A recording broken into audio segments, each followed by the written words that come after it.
G'day there.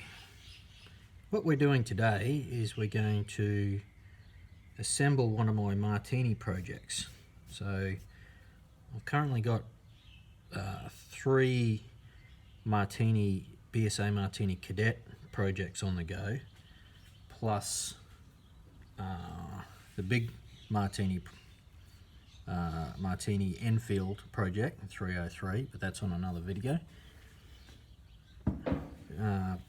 Progress report on the original 310 Cadet. I've got the barreled action, or the barrel back on the action, but I haven't done any prep work to that. You can still see the pitting there. I've taken the rust off it, but that's about it. That'll be another stage. Rear stock's been cleaned up, prepped for staying, patched and prepped in good condition for a buttstock. And you can see 5272.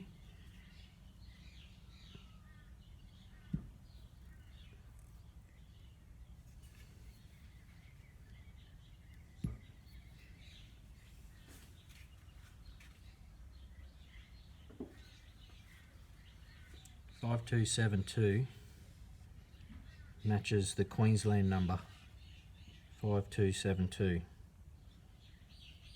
That's the Queensland stock number, and that's the serial number there. So 14748 matches all the internal components. So she's an all original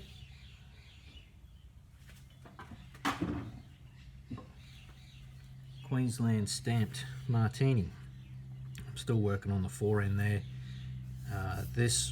When I got this rifle, it was almost complete. It had a #1 Mark III barrel on it, so it was inletted for the sights of the #3 and cut around for a locking band. So I'm just inletting, patching some different parts on it, but as a whole, exterior wise, it's in really good condition. Another patch there to do, but this is not today's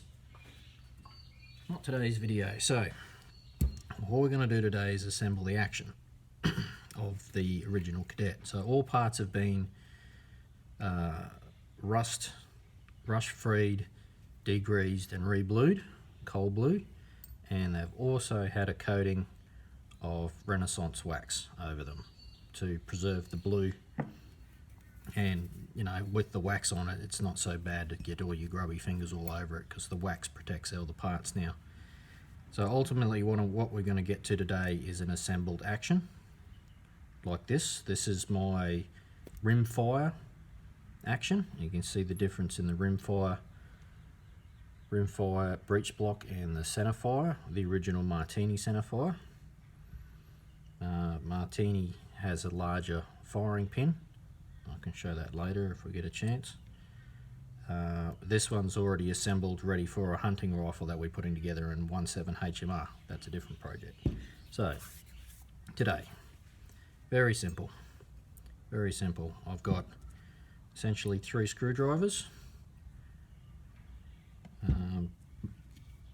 You need next to nothing to put these things together. Very simple actions. Firing pin, spring, and the breech block. Okay, now the lock. As I discovered earlier, these are machined to suit the breech block, and you'll see why they are, because they've got a locator that retains them in.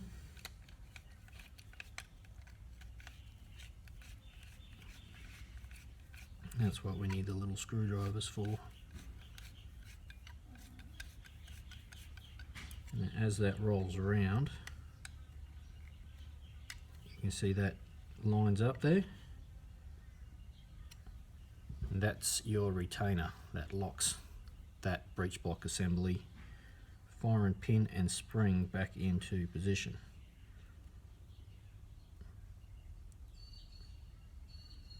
What I'm going to do is get this started.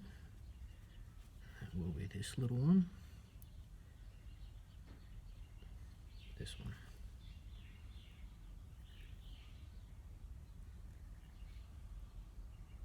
this is more or less final assembly for me on this action, seeing that it's been blued and preserved.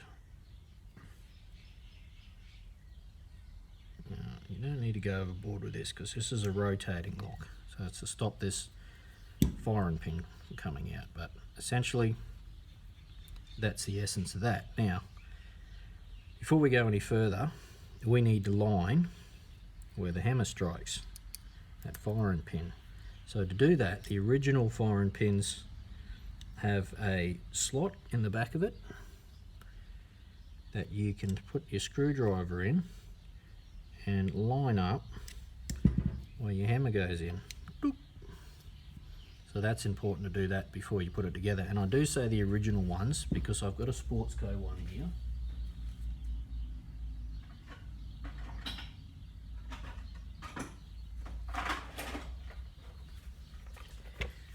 And I've essentially got 4 actions laying around. So the Sportsco firing pin and another Cadet. You can see the difference in those. Same cutout, different firing pin for a smaller primer, but they've neglected to put the cutout in there so you can rotate it and index that position. But the original BSA ones did. Alright, we'll set that aside. That's all we need to do for that right now. Now the next part, we grab our trigger guard or completed assembly, and I believe it is the countersunk one, so I'll do a screwdriver change with that. So what I'm looking for now is, this is your trigger spring. And you'll see it sits in here nice and neatly to put pressure on the trigger. Beautiful. Now I've just got to remember which way around it goes.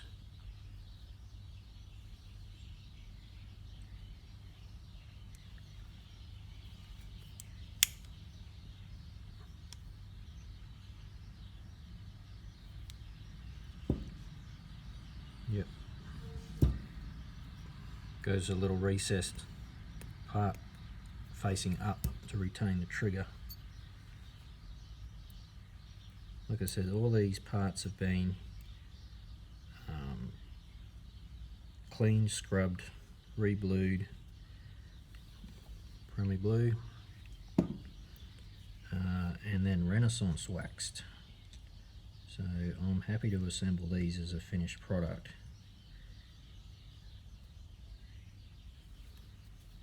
Just give them a little nippy nip.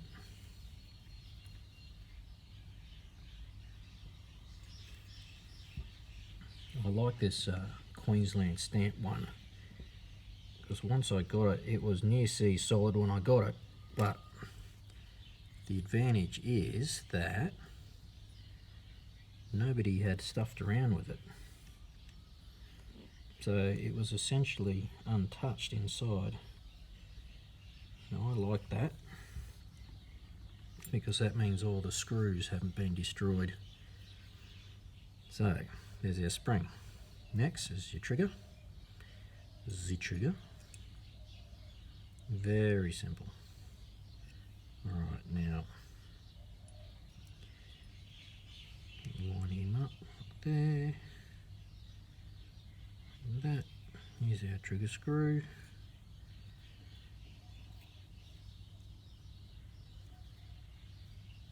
Trigger screw. What's going on here?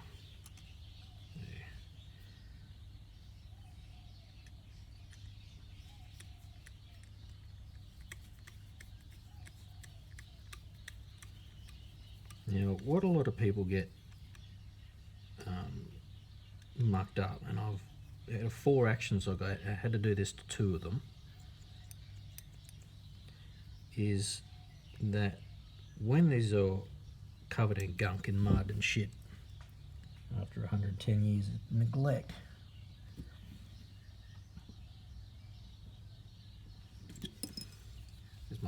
OCD says to line it up.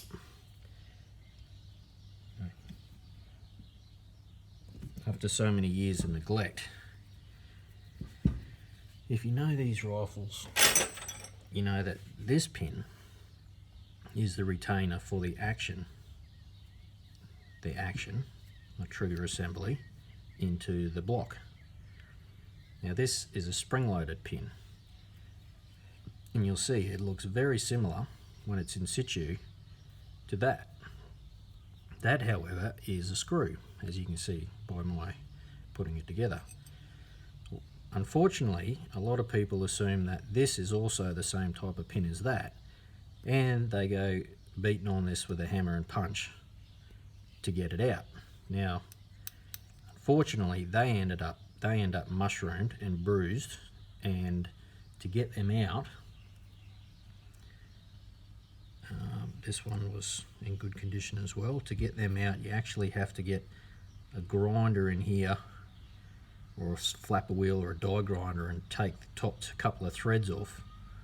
So essentially to cut away the peened threads to be able to get that screw out. So unfortunately, 2 out of the 4 actions I had were bruised and peened over like that. But no, let's move on. Okay, so the next part, very simple. Into there, yeah. Cocking indicator, into there.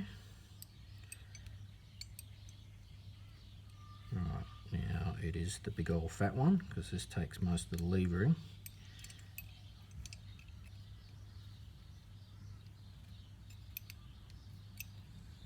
So everything lines up. Now I do recall this is quite a tight little fit, this. And there is a lot of moving parts, so what I might do with this one, I might just give this a little bit of gun love.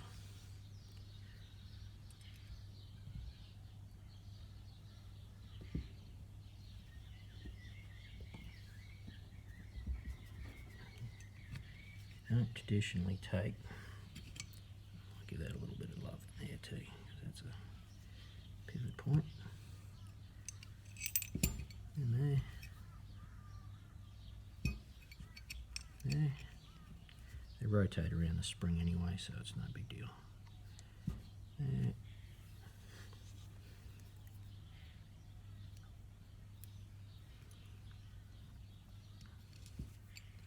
Just get that started first. Is it even going to work? I haven't got the right pin here. Sure, this came out before.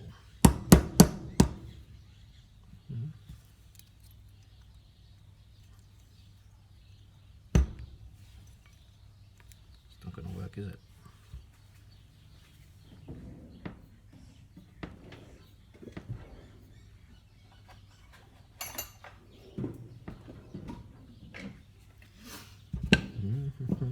Oh, we got hammers out. Old MC hammer.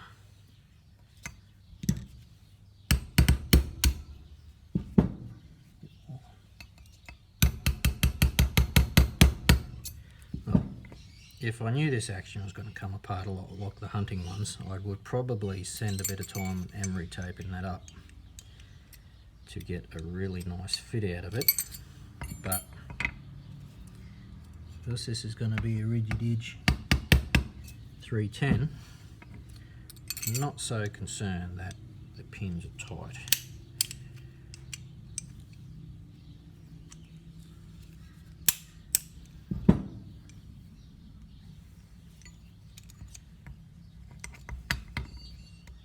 A bit fiddly, this bit. That's how I know it hasn't been mucked with too much, because everything's still nice and tight. Tight like a tiger. Look at that. Now you can see the way that works. Nice trigger engagement. Okay, so now to get the breech block in, what we were working on earlier, you've got to lower that you've got to actually fire the trigger to bring the hammer forward, otherwise you won't be able to line up your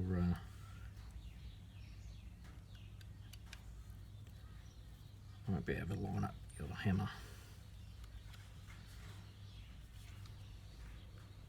There you go, look at that. And again, that's a high wear point, so I'm going to put a little bit of looby-doob on that.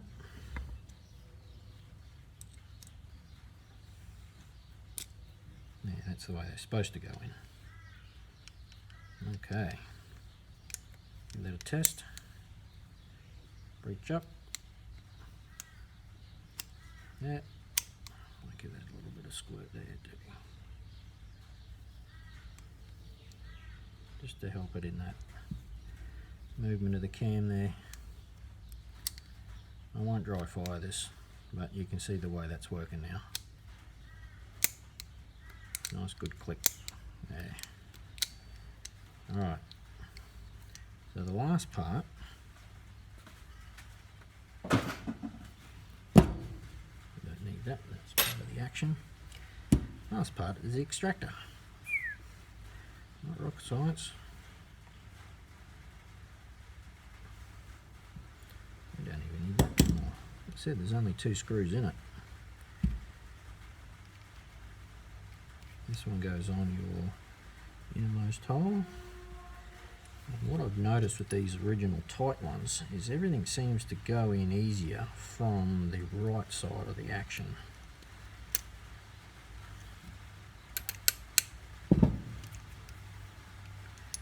And that, my friends, is a 110-year-old Martini Cadet action assembled. Beautiful. Look at the shine on that. And this is just mainly a shine just from those few drops of oil. The Renaissance wax holds quite a nice shine. A luster, they refer to it as, holds a luster. And now you can see the way that once fired, you can see the way that this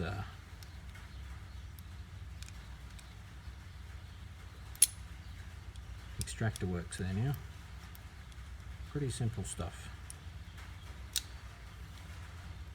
Right. And that is all she wrote.